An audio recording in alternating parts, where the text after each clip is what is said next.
Hello everyone, welcome back to Shapath batch 2.0। कैसे हैं आप सभी? तो मित्रों, आज का टारगेट क्या होने वाला है? आज मैं आपको, जैसा कि मैंने कल की वीडियो में बताया था, नेटवर्क थ्योरम्स कवर करने वाले हैं। ठीक है, तो देखिए, आप ये टॉपिक का नाम लिखा हुआ है। आज हमारा लेक्चर नंबर 3। आई होप आपने दोनों के दोनों लेक्चर्स देख लिए होंगे, और अगर नहीं देखे तो पहले उन दोनों लेक्चर्स को देखिए, उसके बाद इस लेक्चर पे आइए। ऐसा नहीं है कि ये लेक्चर समझ में नहीं आएगा, ये लेक्चर एक सेपरेट लेक्चर है, इसमें हम इसके क्वेश्चंस करेंगे विद कॉन्सेप्ट्स। लेकिन वो दोनों लेक्चर्स को सीरीज में फॉलो करते जाइए, उन दोनों को लेक्चर्स को भी पूरा का पूरा देखिए, जिससे आपको कंप्लीट नॉलेज मिल सके और अच्छे तरीके से आपको टॉपिक समझ में आ सके। ठीक है, तो आज मैं आपको नेटवर्क थ्योरम्स के बहुत ही अलग अलग टाइप के और बहुत यूनिक क्वेश्चंस करवाने वाला हूं। So let's start. तो देखिए दोस्तों, ये है पहला क्वेश्चन। इस क्वेश्चन में क्या बोल रहा है?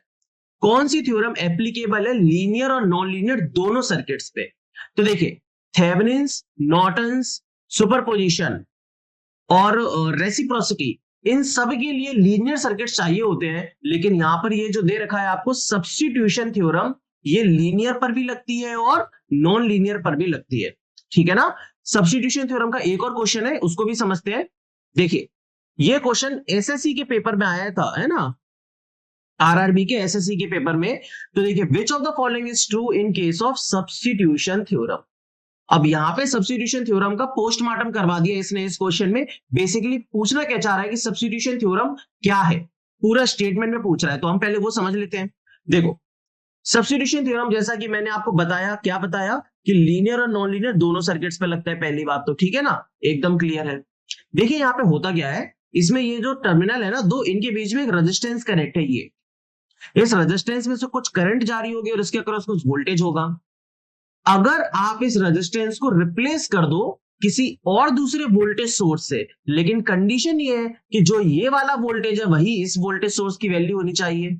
या फिर आप करंट सोर्स से सब्स्टिट्यूट कर सकते हो, रिप्लेस कर सकते हो, लेकिन जो रेजिस्टेंस में करंट आ रही थी वही करंट इस करंट सोर्स की वैल्यू होनी चाहिए। बस यही है सब्स्टिट्यूशन थ्योरम। तो आप ऐसा कर सकते हैं, एक रेजिस्टेंस को वोल्टेज सोर्स या करंट सोर्स से रिप्लेस कर सकते हैं, लेकिन बस उसका वोल्टेज या करंट सेम होना चाहिए। ठीक है, तो इसमें लीनियर सर्किट हो या नॉन लीनियर सर्किट हो, उससे फर्क नहीं पड़ता। हम तो बस रिप्लेस कर रहे हैं कि नहीं, हमको इस कैलकुलेशन वगैरह, ओम्स लॉ वगैरह थोड़ी ना लगा रहे हैं। तो यहां पे देखिए क्या बोल रहा है, पढ़िए अब स्टेटमेंट को। The initial condition of the rest of the circuit changes if a network is replaced by a voltage source. क्या initial condition of rest of the circuit change हो जाएगा? नहीं, मैंने बोला कि भाई आपकी कंडीशन सेम रहनी चाहिए, वोल्टेज और करंट की वैल्यू सेम रहनी चाहिए। तो जहां पर भी चेंजेस दिखे वो गलत हो जाएगा। सी ऑप्शन आपका सही हो जाएगा, क्योंकि वहां पर क्या लिखा है, इनिशियल कंडीशन रिमेन्स सेम। ठीक है, और डी में भी देखो चेंजेस लिखा है। क्लियर है ना? तो सब्स्टिट्यूशन थ्योरम सभी की क्लियर है एकदम। चलो आगे चले।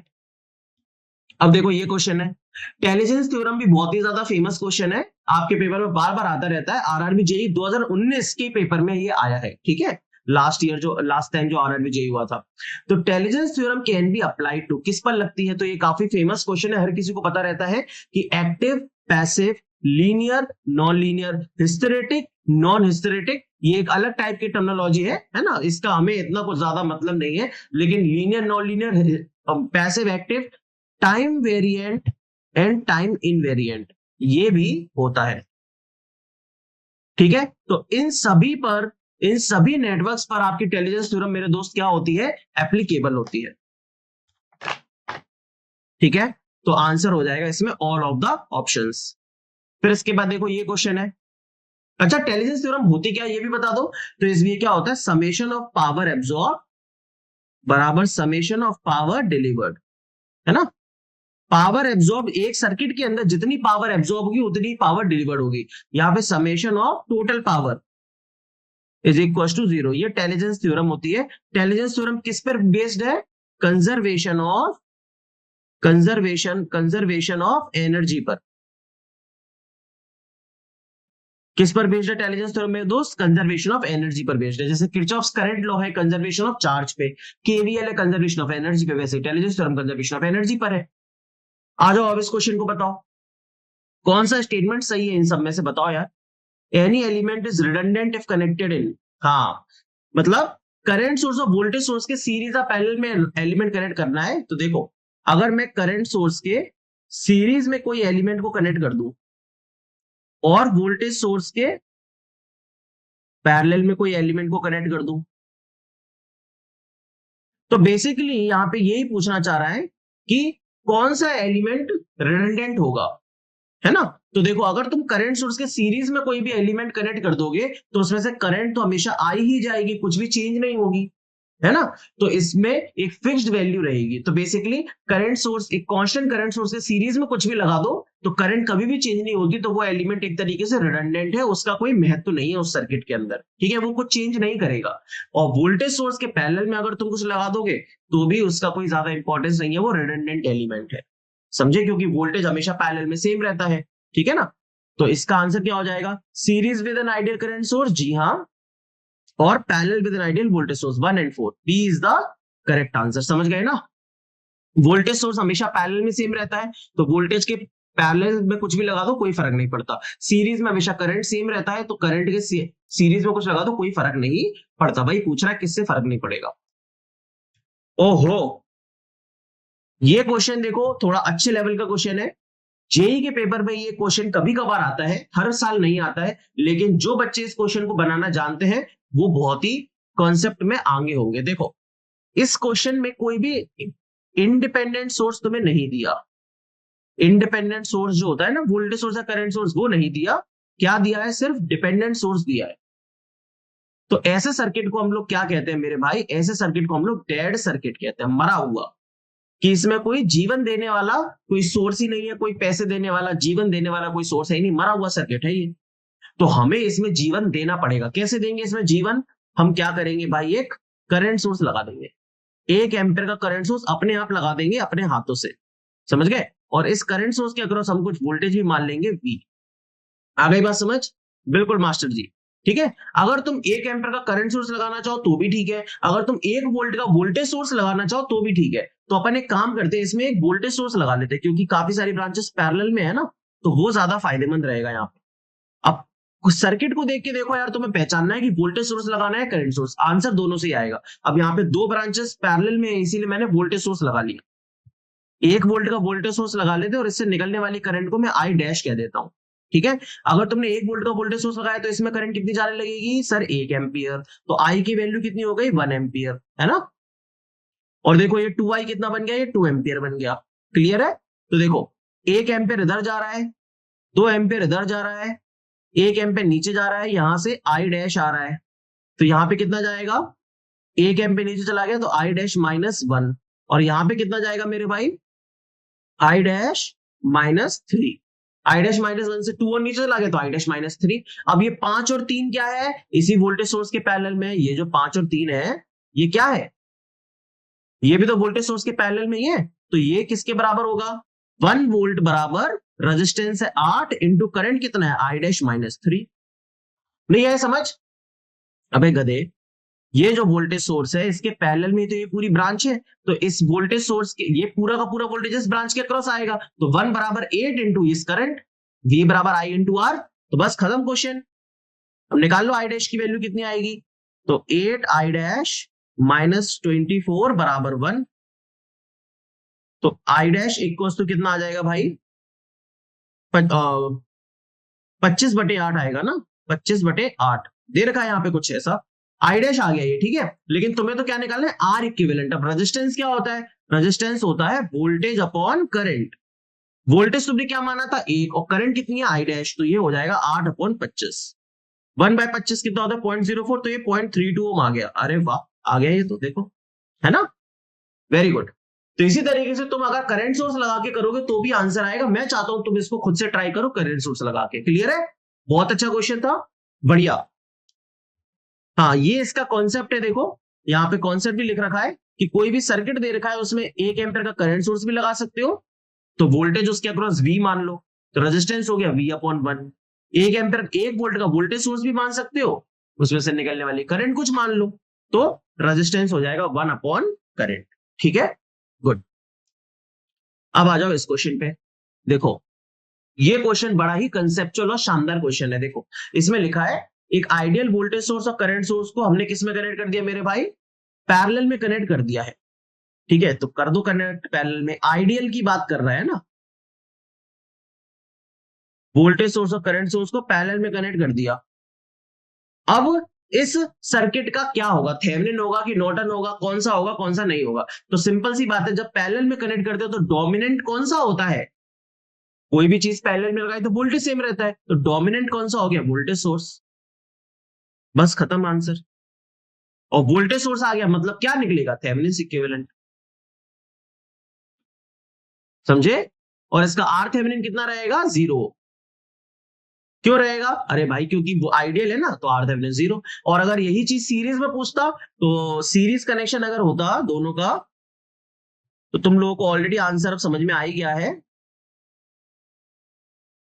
तो ये किसके इक्विवेलेंट होता है, ये होता है इक्विवेलेंट एक करंट सोर्स के, क्योंकि सीरीज में करंट सेम रहता है। तो इसका क्या निकलेगा, सिर्फ और सिर्फ नॉर्टन्स इक्विवेलेंट। और इसका आर थेवेनिन, आर नॉर्टन्स कितना हो जाएगा, इनफाइनाइट, क्योंकि ये करंट सोर्स है। ठीक है, तो आंसर क्या हो जाएगा, this circuit has Thevenin's but not Norton's, C. अब आ जाओ इस क्वेश्चन पे, Millman's theorem yields, Millman's theorem से क्या मिलता है।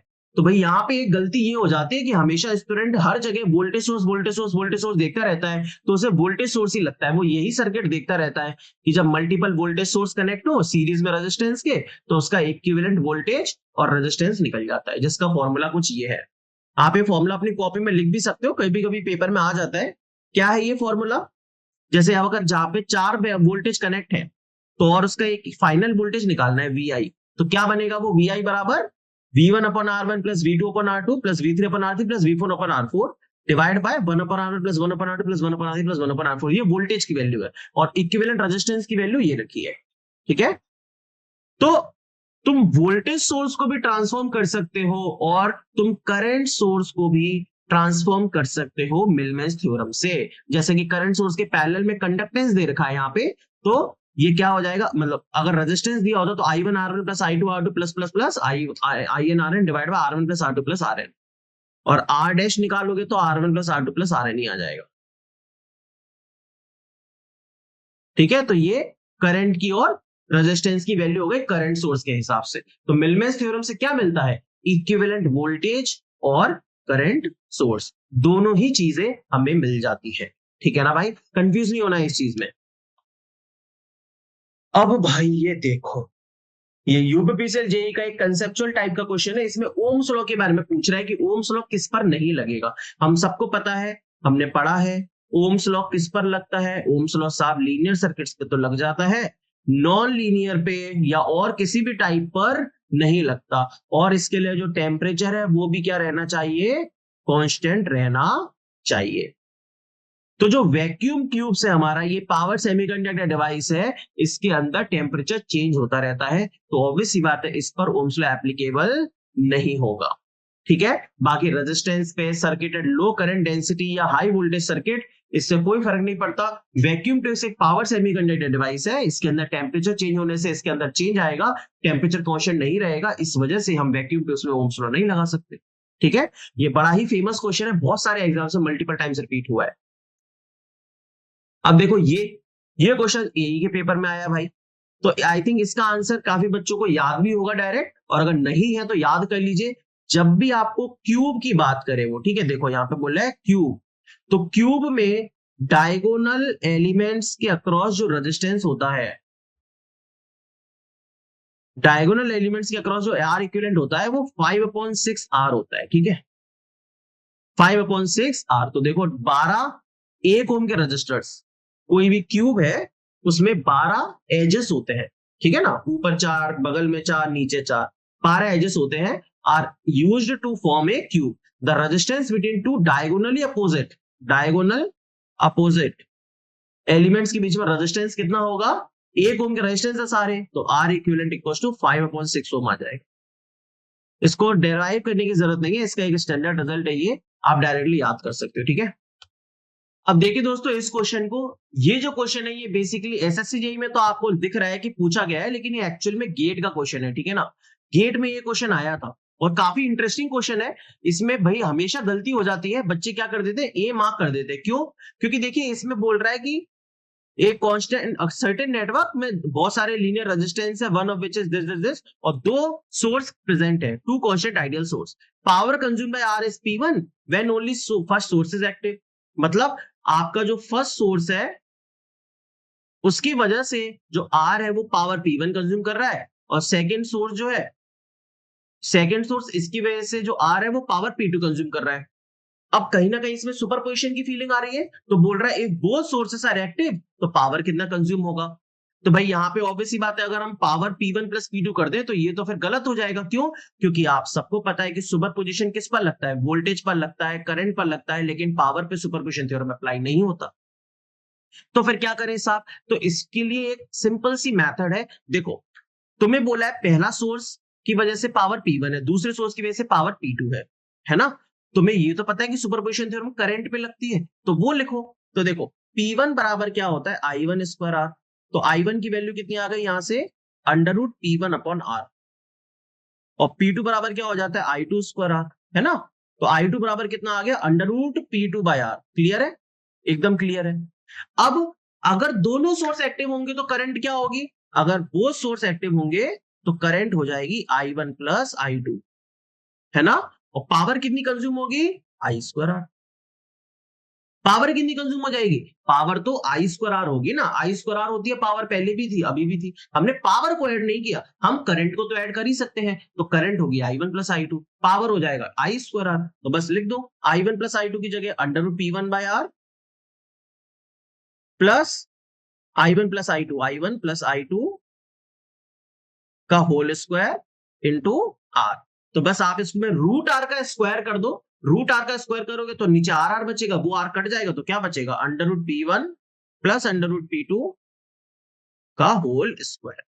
तो ये इसका आंसर है, मतलब ए ऑप्शन नहीं है, इसका आंसर क्या है, सी ऑप्शन। ठीक है, अगर किसी को ये फॉर्मूला पहले से पता दो तो बहुत अच्छी बात है। इसका answer under root P1 plus under root P2 होता है, इसमें प्लस माइनस भी आ जाता है, plus minus under root P1 plus minus under root P2, दोनों केस बन सकते हैं, है ना?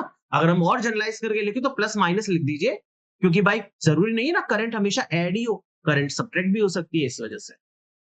चलो, अब इस क्वेश्चन पे, मतलब ये जो फॉर्मूला निकाला उस पर बेस्ड ये क्वेश्चन है, और ये ए लेवल के पेपर्स में आता है। आप लोगों को मैं करा रहा हूं, देखिए कितना चुटकियों में हो जाएगा। Power dissipated in 1 ohm resistor is 1 watt. 1 watt, ये 1 ओम का रजिस्टर है, इसमें 1 वॉट है due to 5 volt source alone, and 576 watt due to 30 ampere source alone. मतलब इस 1 ओम के अंदर 5 वोल्ट की वजह से कितना पावर डिसिपेट हो रहा है, 1 वॉट, और 30 एम्पियर की वजह से कितना पावर डिसिपेट हो रहा है, 576 वॉट। तो बोल रहा है the total power absorbed in the same resistor due to both the sources. अब कितना आसान हो गया हमारे लिए, टोटल पावर क्या लिखा अभी अभी हमने, under root P1 plus minus under root P2 whole square. अब सर आपने तो प्लस और माइनस दोनों लगा दिया, हम कैसे पहचाने क्या आएगा? तो भाई दोनों आंसर निकाल के देख लो, जो भी ऑप्शन है मैच कर जाए वही हमारा आंसर है। तो अगर मैं प्लस लेता हूं तो कितना निकलेगा, पी टोटल बराबर under root 1 plus under root 576 का होल स्क्वायर। अब अंडर रूट तो याद होना चाहिए यहाँ के लिए, अंडर रूट 576 क्या होता है बताओ, यस 24 होता है। तो यह आ गया 25 का स्क्वायर, मतलब 625 वॉट आ गया, और यही ऑप्शन में है, आंसर आ गया सी। क्लियर? तो देखिए कितने सिंपल तरीके से हमने ये क्वेश्चन कर लिया, बहुत ही मस्त क्वेश्चन था। ठीक है, चलो आगे आ जाओ। अब ये जो क्वेश्चन है ये typical maximum power transfer theorem का क्वेश्चन है, बहुत ही अच्छा क्वेश्चन है ये, मैं इसको बहुत ही अच्छा क्वेश्चन मानता हूं। ये नॉर्मल क्वेश्चंस की तरह नहीं है जो आप हमेशा मैक्सिमम पावर ट्रांसफर के पढ़ते रहते हो। ठीक है, यहाँ पे करना क्या है भाई, देखो यहाँ पे आपको एक सर्किट बना लेना है। पहले आप सबको पता है मैक्सिमम पावर ट्रांसफर थ्योरम क्या होती है ना, RL बराबर RTH रहता है, ये RTH है और ये VTH है। तो कितना मैक्सिमम पावर ट्रांसफर हो जाता है इस केस में, VTH का स्क्वायर अपॉन 4 RTH, है ना? ये सबको पता रहता है। लेकिन अब क्या बोल रहा है, हमसे दूसरी कंडीशन बोल रहा है कि कितना परसेंटेज पावर ट्रांसफर होगा जब RL बराबर 3 RTH होगा। तो अब हमें दूसरा सर्किट बनाना पड़ेगा, और आपको पता है ये मैक्सिमम पावर ट्रांसफर की कंडीशन नहीं बनेगी, ये अलग ही उसने केस दे दिया हमें। ठीक है ना, तो यहाँ पे VTH लिख लो, RTH लिख लो, और RL किसके बराबर है, 3 RTH के। अब बोल रहा है कि इसमें कितना पावर ट्रांसफर होगा। तो पावर ट्रांसफर कैसे निकालेंगे, लोड में करंट का स्क्वायर इनटू रेजिस्टेंस करके, और कोई हमारे पास तरीका नहीं है। तो P बराबर हो जाएगा I square into RL। I कितना है, VTH upon RTH plus 3 RTH का होल स्क्वायर इनटू RL कितना है, 3 RTH। इसको सॉल्व करना पड़ेगा, तो आ जाएगा भाई देखो VTH स्क्वायर डिवाइड बाय नीचे 4 बनेगा, 4 का स्क्वायर 16, ऊपर 3, तो 3 अपॉन आरटीएच, 16 आरटीएच। हाँ या ना बोलो, है ना। नीचे 4 आरटीएच बनेगा, उसका स्क्वायर 16 आरटीएच स्क्वायर, ऊपर एक आरटीएच कट जाएगा, 3/16 आ जाएगा। तो ये हमारी नई पावर आ गई, 3 VTH स्क्वायर बाय 16 RTH। तो क्या बोल रहा है, determine the percentage of maximum power deliver to load resistance when this. तो कितना परसेंटेज पावर डिलीवर हो रहा है। तो पहले के केस में ये था P मैक्स, और अब के केस में ये है। तो हमें P अपॉन P मैक्स का रेशियो निकालना है बस। 3/16 VTH square upon RTH divide by VTH square upon 4 RTH। समझ गए। तो ये और ये कट गया मेरे भाई, ये कितना बचेगा, 16 से ये 4 बार कटेगा, तो 3/4 मतलब 75% पावर सिर्फ ट्रांसफर होगी। Answer will be D. Okay, मजा आ रहा है भाई, लाइक कर देना। चलो अब देखो, determine the value of maximum power in what transferred from the source to the load. ए भगवान, बड़ा ही सिंपल क्वेश्चन है, ठीक है। आरआरबी के पेपर में आया है, एसएससी के पेपर में आया है कि इस सोर्स से इस लोड में, इस वाले लोड में कितना पावर ट्रांसफर होगा। सर हम तो लोड हमेशा यहां देखते थे, सोर्स यहां होता था, लोड हमारा यहां रहता था, तो हम आप फटाफट निकाल देते थे। ये बीच में लोड कैसे दे दिया, इसको कैसे करें। अरे मानो, अरे भोले बालक, ऐसा कोई भी दिक्कत नहीं है। तुम्हें क्या करना है, मैक्सिमम पावर ही तो निकालना है। तो वो कैसे निकलेगा, वो तो वी थेवेनिन का स्क्वायर अपन 4 आर थेवेनिन से निकलेगा। मतलब तुम्हें बस कुछ नहीं करना है, वी थेवेनिन और आर थेवेनिन निकालना है। हाँ कि ना, यस सर।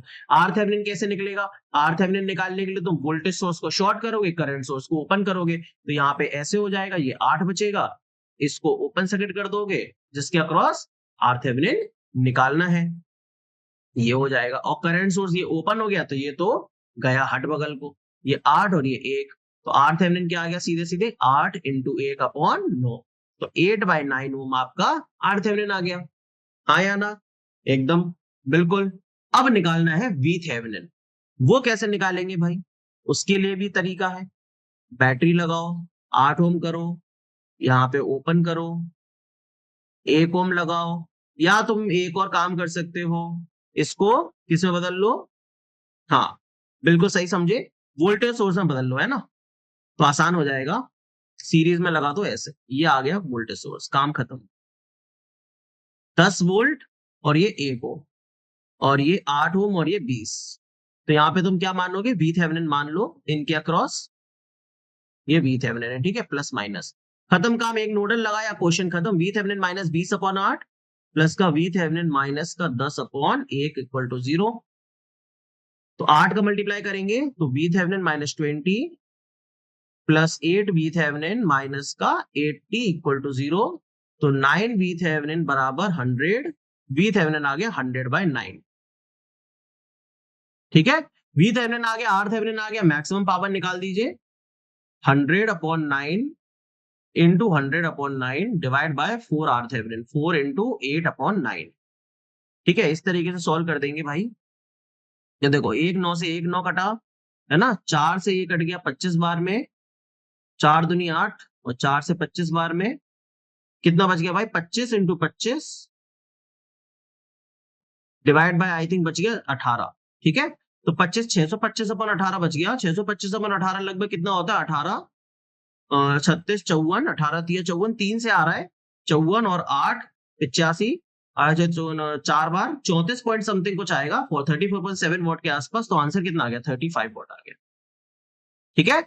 तो बस सिंपल कैलकुलेट करना था, कुछ भी इसमें एक्स्ट्रा नहीं था, बहुत ही सिंपल क्वेश्चन था। चलो आगे। अब देखो ये क्वेश्चन तगड़ा है, मस्त क्वेश्चन है ये, इसमें भी सॉल्व करना है। Using superposition theorem find Vx। तो बोल रहा है Vx निकालो सुपरपोजिशन से, क्यों, क्योंकि यहाँ पे 20 और 4 और 0.1 ये 3 सोर्स लगे हैं, तो क्या 3 बार सुपरपोजिशन लगेगा, अबे नहीं बेगदे, सुपरपोजिशन लगता है जितने नंबर ऑफ इंडिपेंडेंट सोर्स होते हैं। तो अगर इसमें ये क्वेश्चन पूछता कि कितनी बार सुपरपोजिशन लगाए, तो 2 बार लगेगा, क्योंकि एक 20 वोल्ट का वोल्टेज है और एक 4 एम्पीयर का करंट सोर्स है। ये डिपेंडेंट सोर्स है, इस पे सुपरपोजिशन अप्लाई नहीं होता, है ना। चलो, तो हम सुपरपोजिशन से क्यों करेंगे भाई, हमें नहीं करना सुपरपोजिशन से, हम तो सीधे सीधे नोडल लगा देंगे। यहाँ पे एक नोड दिख रहा है, सीधे सीधे सजा सजाया सर्किट दे दिया है इसने, बिल्कुल एकदम सजा सजाया सर्किट है, और जाके माला डालनी है, डाल दे माला, डाल दो। तो Vx माइनस का 20/20 प्लस का Vx/4।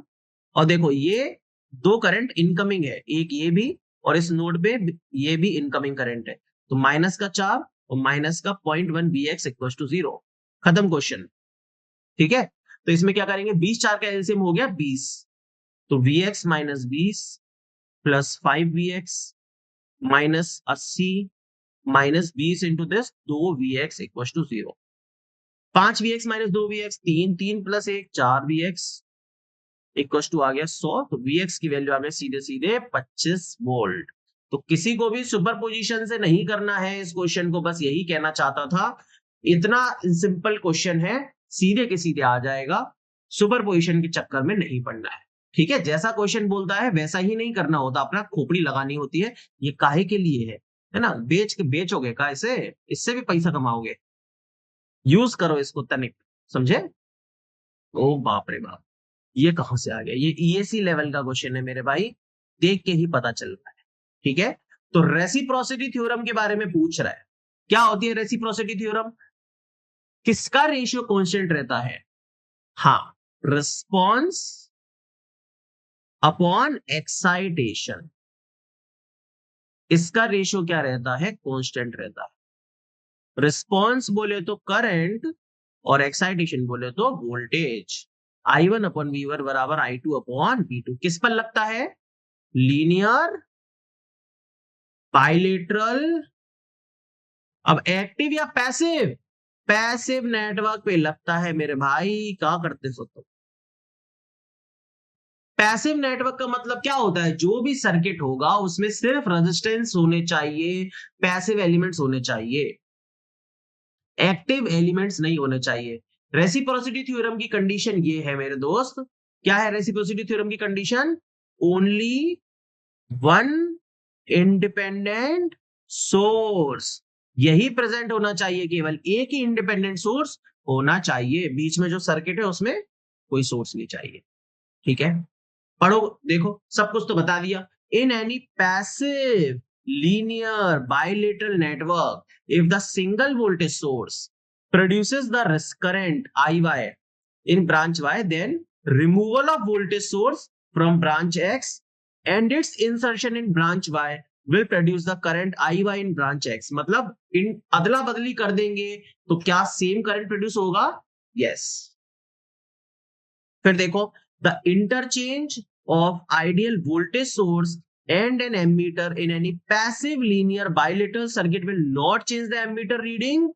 जी हाँ, अगर वोल्टेज सोर्स और एमीटर को चेंज करेंगे किसी पैसिव लीनियर और बाइलेटरल नेटवर्क में, तो एमीटर का रीडिंग चेंज नहीं होगा, बिल्कुल जो ऊपर लिखा है वही नीचे लिखा है। लेकिन तीसरे में कह रहा है कि will change the voltmeter reading, ये है गलत बात, गंदी बात। कैसी बात है ये, गंदी बात है ये, तो इसका आंसर होगा बी। ठीक है, इतनी कॉन्सेप्चुअल क्लैरिटी चाहिए अगर ईएसी का क्वेश्चन अटेम्प्ट करना है तो। आ जाओ, अब देखो ये क्या कह रहा है, in which system if an input consists of the weighted sum of several signals then the output is the superposition। हे भगवान, मतलब बोल रहा है कि सुपरपोजिशन के लिए इन चारों में से क्या चाहिए। तुम सबको पता है भाई, सुपरपोजिशन के लिए हमें चाहिए लीनियरिटी प्लस होमोजेनिटी, है ना। तो इसका आंसर क्या हो जाएगा, लीनियरिटी चाहिए हमें सुपरपोजिशन के लिए, वेरी सिंपल। आ जाओ इधर, ये तो सीधा सीधा ईएसी का क्वेश्चन है। अब तुम इसे पढ़ो और सोच के बताओ, which one of the following theorem becomes important if the circuit has sources operating at different frequencies। Circuit के अंदर अलग अलग फ्रीक्वेंसी के सोर्स लगे हुए हैं, तो कौन सी थ्योरम लगाएंगे। देखो मैंने क्या किया, एक डीसी बैटरी लगा दी और एक एसी सोर्स लगा दिया।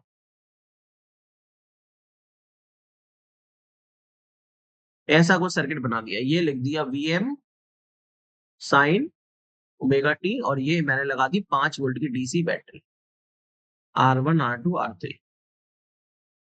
तो ऑब्वियस सी बात है हम इसको साथ साथ में नहीं कर सकते काम। इस पे हम ऐसा नहीं बोल सकते कि सर 2 वोल्टेज सोर्स है दोनों को ऐड कर दो, दोनों को ऐड कर ही नहीं सकते। एक डीसी है और एक एसी है, दोनों का अपना अपना अलग अलग हिसाब किताब है, तो दोनों को अपना अपना हिसाब किताब सौंपना पड़ेगा, बंटवारा करना पड़ेगा। पहले एक सोर्स लोगे फिर दूसरा सोर्स लोगे, तब जाके आप एनालिसिस कर पाओगे। तो जब भी सोर्सेस ऑपरेट होते हैं अलग अलग फ्रीक्वेंसी पे, तो आपको 2 बार एनालिसिस करनी पड़ेगी अलग अलग सोर्सेस को लेके, मतलब सुपरपोजिशन थ्योरम।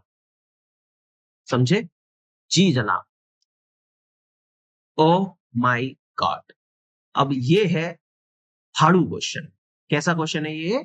हैशटैग फाड़ू। इसमें आपके कंसेप्ट ढीले हो जाएंगे या एकदम टाइट हो जाएंगे। मैं टाइट करूंगा, ढीले नहीं करूंगा, ठीक है? क्योंकि मेरा काम है टाइट करना, ना कि ढीले करना। अब देखो पढ़ो भाई। कहाँ गया पानी? यार पानी कहाँ चला गया? अबे चलो कोई बात नहीं, बाद में पी लेंगे। देखो, बोल रहा है अलग अलग कंडीशन दे रखी है इसमें, है ना? मैं आपको चलो समझाने की कोशिश करता हूं खुद से। देखो यहाँ पे देर खाया ऑलरेडी, आप अगर समझना चाहो तो समझ सकते हो।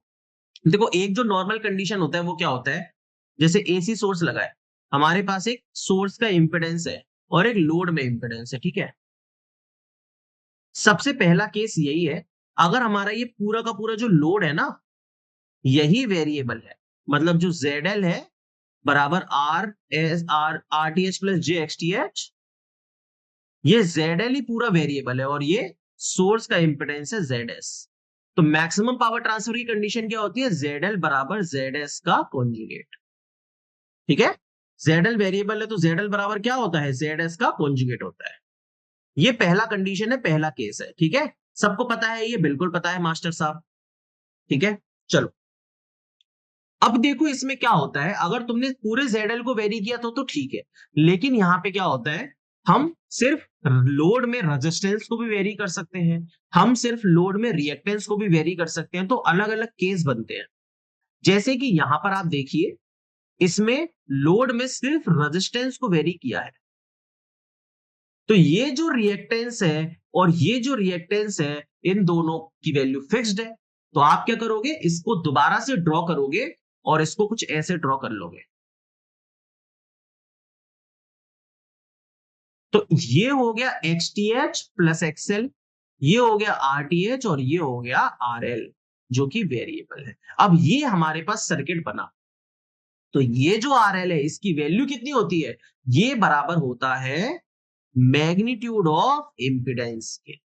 बस इतना सा ही केस है ये, मैग्नीट्यूड ऑफ इंपिडेंस के बराबर हो जाता है। इंपिडेंस में क्या आएगा? एक तो ये आएगा और ये दोनों आएंगे। तो ये देखो RL की वैल्यू कितनी आ गई? अंडर रूट के अंदर RTH square plus XL plus XTH का होल स्क्वायर, जब केवल RL वेरिएबल है। दूसरा केस, दूसरा केस क्या है? जब सिर्फ XL वेरिएबल हो, तो क्या करेंगे? तो देखो एक्सेल सिर्फ वेरिएबल होता है, तो इस केस में मैक्सिमम पावर ट्रांसफर करने के लिए इस एक्सेल की वैल्यू इस थेवेनिन रिएक्टेंस का नेगेटिव होता है, माइनस का XTH। अब सर ये क्यों होता है, इसका क्वेश्चन आप यहां पे नहीं पूछोगे, ये अलग चीज है, ये डिराइव वाली बात है। डेरिवेशन मैं यहां पे नहीं करवा रहा हूं, आपको रिजल्ट बता रहा हूं, आप इसको लिख लीजिएगा, बहुत काम की चीज है, ठीक है ना? तो अगर सिर्फ एक्सेल वेरिएबल है तो एक्सेल की वैल्यू माइनस XTH के बराबर होता है। क्लियर है? एक चीज ये हो गई, एक चीज ये हो गई। तीसरी चीज, ये देखो बोथ आर वेरिएबल, तो मैंने आपको ये पिछले केस में बता ही दिया, दोनों वेरिएबल है तो लोड का इंपेडेंस सोर्स इंपेडेंस के कॉन्जुगेट के बराबर होता है। और अगर लोड में सिर्फ रेजिस्टेंस लगा है तो इससे क्या फर्क पड़ेगा, ये तो पहले वाले ऊपर वाले के जैसा ही हो गया, तो ये तो सिर्फ इंपेडेंस के मैग्नीट्यूड के बराबर होगा, under root RTH square plus XTH square. हमें उस रिएक्टेंस को उधर लाने की जरूरत ही नहीं पड़ी, ये तो सिर्फ ही वही लगा है, ठीक है ना? और एफिशिएंसी कितनी रहती है? 50% मैक्सिमम पावर ट्रांसफर थ्योरम में, ये तो आपको पता है। अब आ जाओ इस क्वेश्चन पे, देखो जब एक्सेस 0 है, सोर्स का रिएक्टेंस 0 है, तो सोर्स में सिर्फ रेजिस्टेंस बचेगा। सोर्स में क्या बचेगा? सिर्फ रेजिस्टेंस बचेगा, हाँ या ना? बिल्कुल। तो देखो क्या बचेगा, लोड का इंपेडेंस सिर्फ सोर्स के रेजिस्टेंस के बराबर हो जाएगा, क्योंकि रिएक्टेंस तो है ही नहीं, तो ZL बराबर RS। नहीं आई बात समझ में? अगर सोर्स में सिर्फ रेजिस्टेंस है तो रिएक्टेंस है ही नहीं, तो लोड का जो इंपेडेंस है वो सिर्फ सोर्स के इंपेडेंस के बराबर मतलब रेजिस्टेंस के बराबर हो जाएगा, सिंपल बात। तो ये गया, तो बी हमारा 1 हो गया, सी हमारा 2 हो गया, बी 1 तो ये 1 हो गया। एक्सएल 0 है, एक्सएल 0 है मतलब ये वाला केस, ये वाला, ठीक है। तो लोड का इंपेडेंस सिर्फ R S square plus x S square के बराबर है, सी का 2, तो सी का 2, ये आर एल फिक्स्ड है, एक्सएल वेरिएबल है। तो मैंने आपको बताया था जब एक्सएल वेरिएबल होता है तो एक्सएल माइनस एक्सेस के बराबर हो जाता है, तो यहाँ पे माइनस एक्सेस लिखा हुआ है, देखिए आर एल तो फिक्स्ड है लेकिन ये माइनस एक्सेस लिखा है। और फिर चौथा क्या बचा, एक्सएल फिक्स्ड है, फिर क्या होगा बता दो, एक्सएल फिक्स्ड है तो ऑब्वियस सी बात है जो आर एल की वैल्यू है वो मैग्नीट्यूड के बराबर होती है, ये मैग्नीट्यूड के बराबर होती है, तो डी का हो जाएगा 5। तो ये ऑब्वियस सी बात है, ईएसी का क्वेश्चन है, बहुत ही शानदार क्वेश्चन है, इसने अर्जे पुर्जे खोल दिए पूरे कॉन्सेप्ट के। आई थिंक आपको समझ में आ गया, और समझ में आ गया है तो भाई इतना हार्ड कॉन्सेप्ट समझने के बाद आपको लाइक का बटन तो दबा ही देना चाहिए, ठीक है। चलो आगे चलते हैं, बहुत टाइम लग गया। अब आ जाओ इस क्वेश्चन पे, the value of the resistance R in the circuit shown, बड़ा ही मस्त क्वेश्चन है ये। If the given figure is varied in such a manner that the power dissipated in the 3 ohm resistor is maximum. देखो जब भी आपको maximum power transfer theorem लगाना है, MP maximum power transfer theorem MPTT लगाना है, तो load should be variable, load हमेशा वेरिएबल होना चाहिए, लोड फिक्स नहीं होना चाहिए।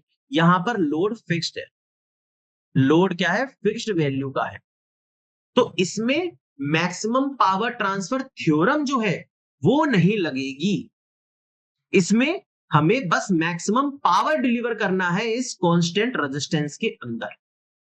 वो कैसे करेंगे साहब, देखिए पावर बराबर होता है आई स्क्वायर आर।